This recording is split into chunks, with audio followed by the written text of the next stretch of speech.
Et donc on continue cette matinale spéciale réveillon de Noël avec une première invitée, Claude Janvier. Bonjour Claude. Eh bien, bonjour Raphaël et merci de m'accueillir en ce jour de réveillon. Effectivement, et ben donc j'en profite pour te souhaiter et souhaiter à Nicolas et à toute l'équipe un joyeux Noël qui arrive. Et puis le souhaiter bien entendu à toutes celles et ceux qui nous écoutent aujourd'hui. Donc joyeux Noël à tous malgré cette avalanche de mauvaises nouvelles. Voilà. Ce qu'on peut souhaiter quand même, c'est que s'il pouvait y avoir une trêve qui dure un peu longtemps, cette période de fête, ça serait sympathique, mais avec les criminels qui nous gouvernent et qui s'agitent aux quatre coins du globe, c'est compliqué. Absolument Claude, c'est très compliqué. Alors Claude, je vais avoir une première question qui semble évidente parce que Claude, auteur de L'État profond français, qui était édité chez KA Éditions, on a le gouvernement donc Barnier qui est composé, tu as dû le voir le nom des ministres, des monstres qui sortent de leur caverne pour l'équipe, les poids lourds. Alors je pense qu'il parlait de poids lourds en termes d'IMC physique pour certains, tout simplement, c'est-à-dire les poids lourds de la cantine du gouvernement qui décide de revenir pour pouvoir redresser la France. Claude, première question. Est-ce que ce gouvernement Barnier, est-ce qu'on peut dire que c'est une représentation de l'État profond tout-puissant qui cherche à détruire la France, ou là on peut se dire c'est l'État profondément incompétent et qui n'a plus beaucoup d'outils sous la main pour maintenir cette 5e République? Je pense que c'est une vraie question qu'il faut se poser. Qu'en penses-tu? Ah bah moi, ça me fait hurler de rire. C'est le gouvernement Beyrouth Secours. Ah, déjà, bon, bref, la valse des ministres, puisqu'on a Manuel Valls, donc on a une valse de ministres, Manuel Valls de ministres, c'est pas mal, je trouve, hein, c'est intéressant. Moi, ce qui me fait toujours un peu sourire, enfin, ça finit par moi me faire sourire, c'est que on prend un ministre et on le met à un autre poste, et comme ça, de l'agriculture, il passe à la santé, de la santé, il passe à la culture. Enfin bref, ils y connaissent rien, ils ne connaissent rien, mais rien de rien, et ils sont ministres. Et alors ça me désole profondément. Ils connaissent même pas leur sujet, ils connaissent rien. Alors, j'ai effectivement relevé quelques perles puisqu'on est dans le gouvernement Bayrou, là, voilà, puis ça vient de tomber, joyeux Noël. Ah, pof, Bayrou et son gouvernement. Bon, bref. Alors, on a Elisabeth Borne, mon Dieu, à l'éducation nationale. Elle hérite quand même du ministère où il y a le budget le plus pharaonique quand même. Hein. Elle a 63 milliards d'euros quand même à l'éducation nationale quand même. C'est un poids lourd, tout ça pour voir dans quel état est l'éducation nationale aujourd'hui. C'est quand même la record woman des 29-3. Elle est quand même numéro 2, hein, derrière Rocard. Rocard était numéro 1 des 49-3. Elisabeth Borne, elle arrive en 2e position. C'est pas mal quand même, hein, c'est pas mal. Bon, bref, donc elle est propulsée à l'éducation nationale, à suivre. Manuel Valls, bah oui, alors le retour. Ah, bah alors lui, il a été battu, alors lui, le retour. Il doit être content quand même, hein. Il a toujours une tête aussi mauvaise parce qu'il c'est un mauvais, lui. Il a été battu quand même, je rappelle vite fait les quelques faits, il a été battu à la primaire socialiste en 2017. Il s'est rétamé alors au municipal à Barcelone. Il est retourné dans son pays en Catalogne. Oh, il s'est pris une trempe.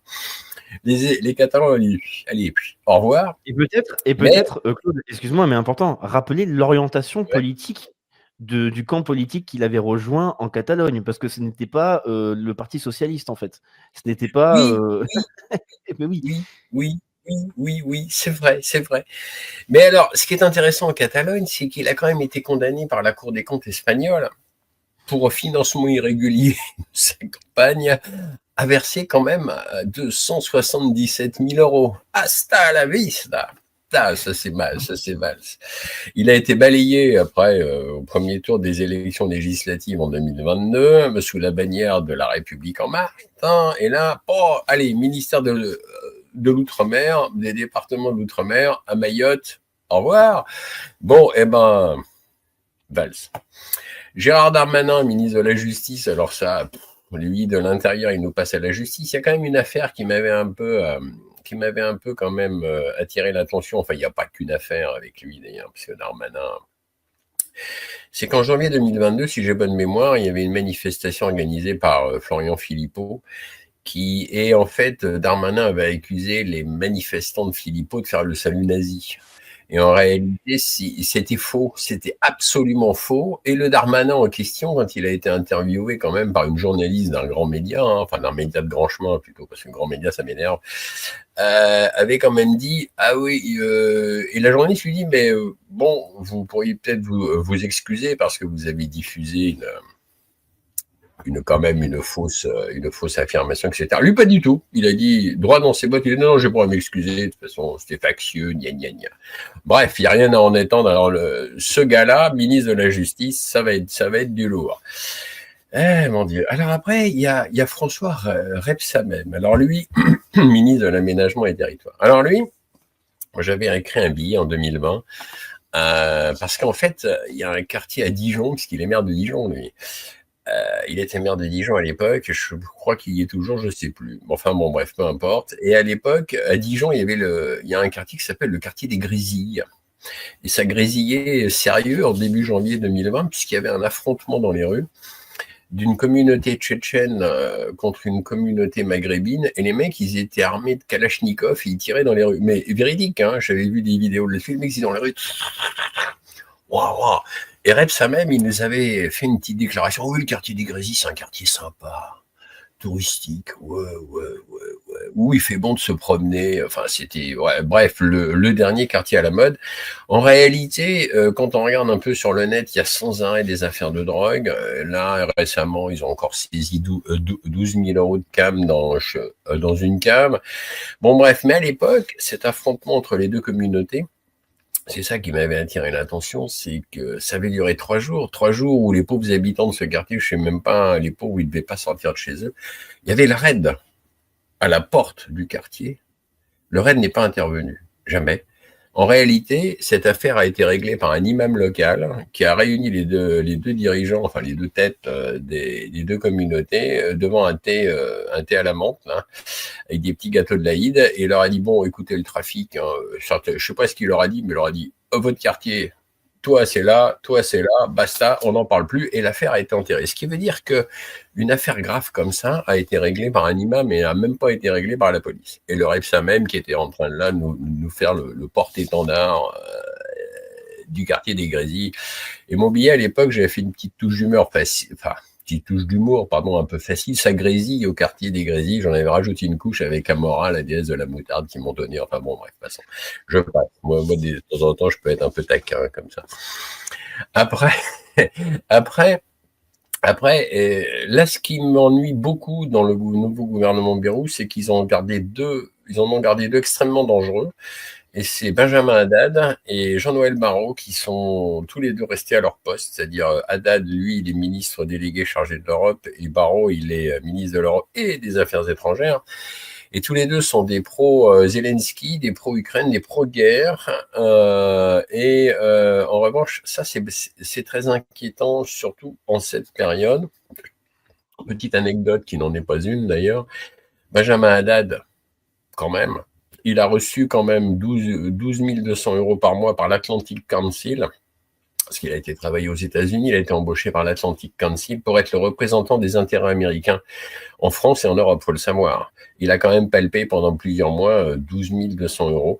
Et il y a un extrait d'ailleurs du journal de Marianne, d'ailleurs en date du 17 novembre 2024, et je vais le lire in extenso, d'ailleurs un petit court extrait. Hein.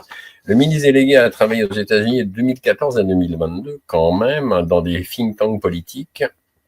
Alors, il avait tissé des liens à l'époque avec Mike Pompeo, qui deviendra patron de la CIA et secrétaire d'État lors du premier mandat de Donald Trump.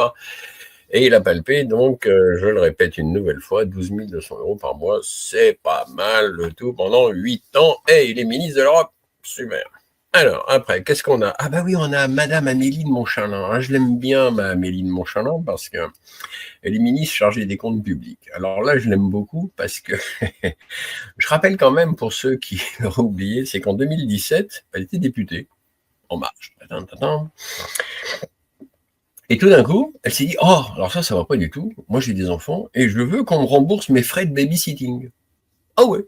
À l'époque, quand même, elle touchait en tant que députée, déjà brut, 7 200 € par mois, plus tout le reste, hein, 5 372 € net. Enfin bon, elle palpait, comme tous les députés, entre 12 et 15 000 balles. Et elle a eu le culot de demander quand même à l'Assemblée qu'on lui rembourse ses frais de babysitting parce que la pauvre petite, elle ne s'en sortait pas. Oh bah alors, et là, elle est ministre chargée des comptes publics. Oh bah alors là, on va se demander. Non, franchement, sans blague. Alors, il y en a un qui n'a pas été rembauché, c'est Bruno Le Maire. Bon, bah écoute, il est parti en Suisse, viré de la Suisse déjà. Ils ont dit, écoute, t'es gentil, Le Maire. Bon, bref. Mais en revanche, ce que je comprends pas, c'est qu'un géant européen qui s'appelle ASML, qui est un géant néerlandais européen qui produit des semi-conducteurs, une grosse boîte, hein, ils veulent qu'il soit conseiller au conseil d'administration. Ils ont envie de faire faillite, je sais pas. Et puis nous avons, de se connecter simplement au réseau auquel correspond Bruno Le Maire, parce que, à mon avis, ce ne sera pas pour donner des conseils financiers, surtout que suite à la commission parlementaire où il a été interrogé et quand même vachement malmené, je pense qu'il va arrêter de parler d'économie pendant un moment et rester concentré sur ses romans érotiques, enfin auto-érotiques, sur son renflement brun, mais c'est à mon avis tout simplement pour connecter son magnifique réseau. Hein. Ouais, c'est pas faux, c'est pas faux. Bon voilà, c'était un tour d'horizon un peu vite fait en bref, j'ai vu passer une petite affiche humoristique ce matin sur Twitter, je l'ai retweeté d'ailleurs, je me suis permis, c'est la grande tambouille et on voit la tronche à Macron et la tronche à Bayrou, ils sont tous les deux avec tous les noms, la grande tambouille. Ouais, c'est pas mal. J'ai bien aimé, j'aime bien ce genre d'humour en général, j'aime bien. Bon bah voilà, donc surtout que c'est la grande tambouille, Claude, et après je te rends la parole parce qu'on a d'autres points à survoler. C'est très bien d'avoir fait ce rappel-là parce que finalement, quand je t'ai posé cette question, c'est-à-dire est-ce qu'on est face en fait à un gouvernement de l'État profond ou de l'État profondément mauvais eh bien, c'est que en fait, c'est que sur les postes clés, le sérieux est toujours là. Le sérieux et l'inquiétude est toujours là.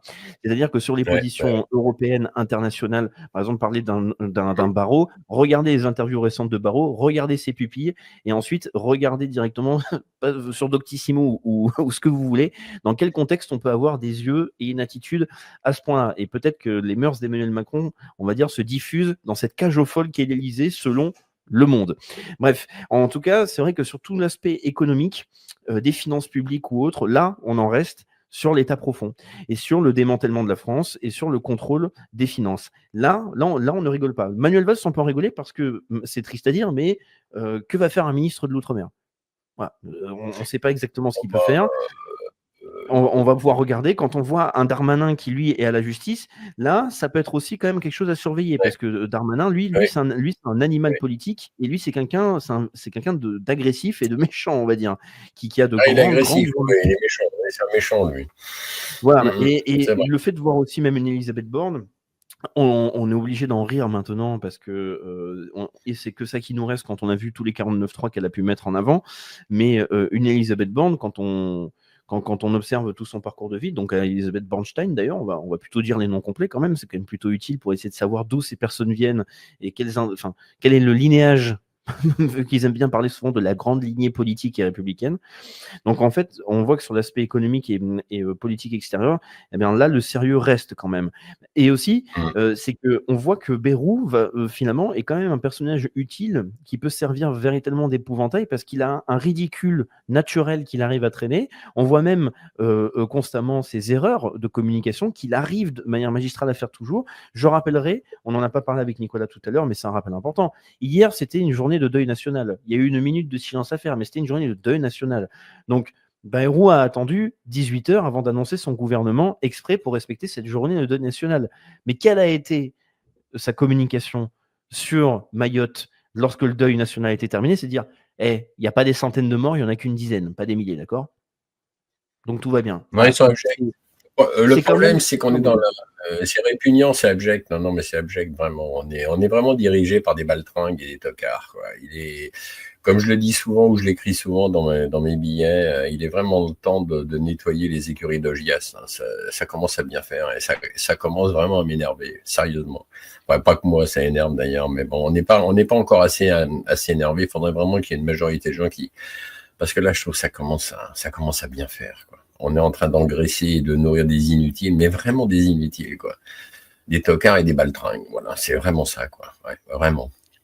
Et constamment arrogant en plus. Donc ça peut être un des seuls avantages, on va dire, qu'on va trouver avec cette composition du gouvernement pour préparer l'année 2025, c'est-à-dire c'est tellement assumé, affiché, ce parasitisme, cette arrogance, cette inutilité, et bien peut-être qu'ils vont réussir vraiment à lancer un élan démocratique, c'est-à-dire vraiment un élan de pouvoir par le peuple qui va pouvoir par la colère dire les gars, faut dégager en fait. Ouais, ça serait vraiment à souhaiter parce que je pense que où beaucoup de gens sont complices, bon, il y en a qui sont complices, c'est clair. Beaucoup de gens se rendent pas compte, mais je pense si tu permets, tu vois, j'ai vu passer un truc. Tu prends un gars comme Nicolas Sarkozy, tu vois, Nicolas Sarkozy qui est quand même condamné là, hein, il est quand même condamné, il va être condamné pendant 1 an à porter un bracelet électronique, donc dans la sombre à faire des écoutes, etc. Mais nonobstant cela, Nicolas Sarkozy a trahi les Français avec Fillon à l'époque, hein, et Barnier d'ailleurs, qui faisait à l'époque aussi partie du gouvernement, en disant bah vous avez voté non au traité de Lisbonne, les Français c'est bien, nous on va dire oui, pan. Il nous a remis dans l'OTAN, il a déchaîné le feu et le sang en Libye, il a donc assassiné le président Mouammar Kadhafi, qui était quand même, à la Libye, c'était un État souverain qui se portait très bien à l'époque. Il faut quand même revenir dans le contexte. Et là, je vois passer, je ne sais plus, il y a 2 jours, parce que je furetais un peu sur Internet, il a écrit des bouquins, et il en a vendu quand même 700 000 exemplaires de tous ces bouquins. Et ça a le don de m'exaspérer, quoi. C'est-à-dire que ce criminel, j'ai pas honte de le dire, je pèse mes mots, ce criminel, ce tocard qui nous est présenté comme à chaque fois, comme oui, je suis le grand sauveur de la France. Il y a 700 000 personnes qui ont acheté un de ses bouquins. Et ça a le don de m'exaspérer. Je sais pas, les 700 000 personnes qui achètent son bouquin, ils ont réfléchi 2 secondes à qui ils achetaient le bouquin, qui est même pas souvent écrit par lui. Je suis à peu près sûr qu'il les écrit même pas. Il doit contrôler ce qui s'est dit, mais c'est d'une évidence absolue. Et je veux dire, il y a quand même 700 000 personnes qui lui ont donné de l'argent, quoi, parce que je sais pas. Il y a quelques fois, ça me rend un peu morose. Je me dis, mais il y a autant de gens qui ont du mou dans le cigare. Bon. Mais Claude, osons le dire directement, parce que ça, c'est un phénomène qui arrive pour presque tous les présidents, finalement. C'est la génération sur laquelle s'appuie le pouvoir lors de toutes les élections. C'est la génération qui, malheureusement, on va dire, est responsable parce que de par leur mobilisation massive sur le fait d'avoir mis en place ces inutiles et qui décident d'aller, même pour un François Hollande, il faut se souvenir de toutes les images quand François Hollande fait ses tournées pour ses signatures de livres. Quelle est la catégorie sociopolitique? Quelles sont les personnes que l'on voit qui disent « Ah, mais il est quand même gentil, hein. Ah, il parle, il est gentil, il est doux. Hein. » François Hollande, qui est le président quand même qui a commandité le plus d'assassinats quasiment. Il est monté sur le podium. Il a même fait bombarder. Il a même fait bombarder la Syrie pendant 2 jours, alors que la Syrie demandait rien. Il a quand même vendu, François Hollande, je le sais, j'ai vu aussi les chiffres, 170 000 bouquins. Tu te dis, non, mais je veux dire, c'est une blague. Et voilà, ce qui m'énerve, c'est que la popularité couronne les romans dégradés, la popularité couronne les criminels, tu vois. Parce qu'en réalité, ces gens sont des criminels. Ils écrivent des bouquins, ils se vendent. Et ces criminels s'enrichissent en plus avec leur vente de livres. Et et finalement, on finit par se dire, mais est-ce qu'une majorité de gens pourraient arrêter d'encenser et d'aider des criminels? Ce sont juste des gens qui ne nous aident pas. Alors, c'est un peu mon coup de gueule du jour, en cette veillée de Noël. Je vais dire aux gens. Alors, je dis pas ça pour les gens qui nous suivent. Hein. Je suis évidemment persuadé que ceux qui suivent Géopolitique Profonde et qui nous écoutent, là, bien entendu, je pense pas que ce soit eux qui achètent un bouquin de Sarko et de Hollande, mais si vous pouvez faire passer le message, faut arrêter de soutenir et d'encenser des gens qui ne nous aident pas, qui nous trahissent tous les jours et qui en fait nous plantent le poignard dans le dos. Clac! À chaque fois, c'est ça, quoi. Absolument. Moi, je pense qu'avec le temps. C'est mon coup de gueule du jour. mais tu fais bien, parce que, en fait, il faut bien se dire aussi que nous sommes en période de fête, mais cette période de rassemblement, cette période de festivité, la festivité peut quand même développer de l'énergie et de la vitalité. C'est ce qu'on voit, je pense, fois avec ces élections symboliques. Nous ne sommes pas américains, mais bien sûr, mais c'est extrêmement symbolique face aux problématiques que le pays rencontre, c'est-à-dire les États-Unis, les élections américaines.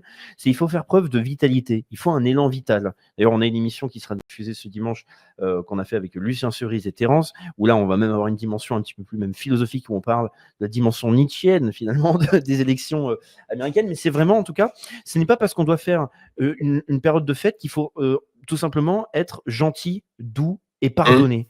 Et pardonner tout le monde. Ça.